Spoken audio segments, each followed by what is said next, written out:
एक प्रतापी राजा के 3 बेटे थे।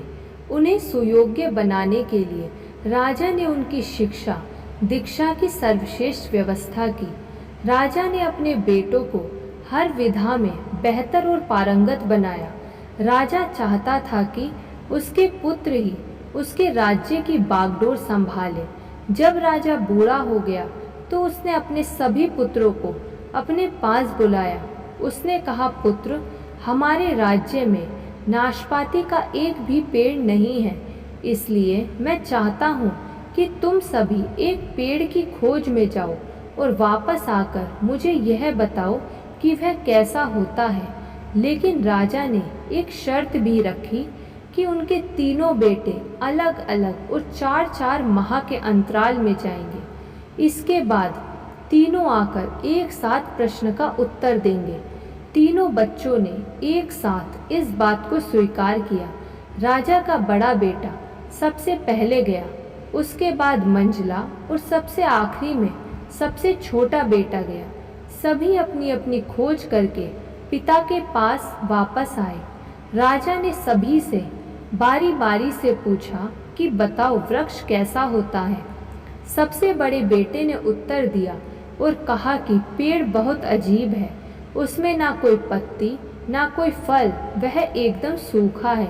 यह सुन तुरंत ही मंझले बेटे ने कहा, नहीं तो वृक्ष तो बहुत हरा भरा होता है, लेकिन उसमें फल नहीं लगते हैं, बस यही एक बड़ी कमी है। यह सुन तुरंत ही सबसे छोटा बेटा बोला, मेरे दोनों बड़े भाई किसी अन्य वृक्ष को देखकर आ गए हैं। नाशपाती का पेड़ तो हरा भरा होता है, फलों से लदा हुआ होता है, मैंने खुद देखा है। तीनों बेटे अपनी अपनी बात पर अड़ गए। तब उनके पिता ने कहा कि जो तुमने देखा है उसे ही सही मानो, वास्तव में वही सत्य है। तुम तीनों नाशपाती का ही वृक्ष देखकर आए हो।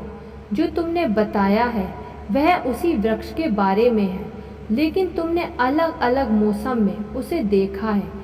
राजा की बात सुनकर तीनों पुत्र एक दूसरे का चेहरा देखने लगे।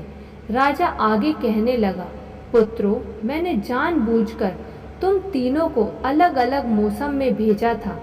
ऐसा मैंने तुम्हें जीवन की गहरी सीख देने के लिए किया था। पहली, किसी भी चीज़ को एक बार देख या जांच कर उसके बारे में पूरी जानकारी प्राप्त नहीं होती है। किसी भी व्यक्ति या वस्तु के बारे में पूरी जानकारी प्राप्त करने के लिए उसका अवलोकन लंबे समय तक करना पड़ता है।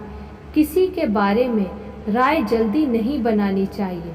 दूसरी, हर मौसम हमेशा एक सा नहीं रहता।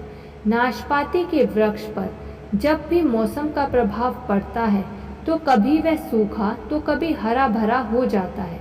ऐसे ही जीवन के उतार चढ़ाव में सुख दुख, सफलता असफलता का दौर आता है। ऐसे में हमको भी हिम्मत बनाए रखनी होती है।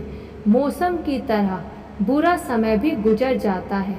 और तीसरी, विवाद में तब तक नहीं पड़ना चाहिए जब तक आपको दूसरे के पक्ष के बारे में ना पता हो। दूसरे का पक्ष सुनना बहुत ज़रूरी है।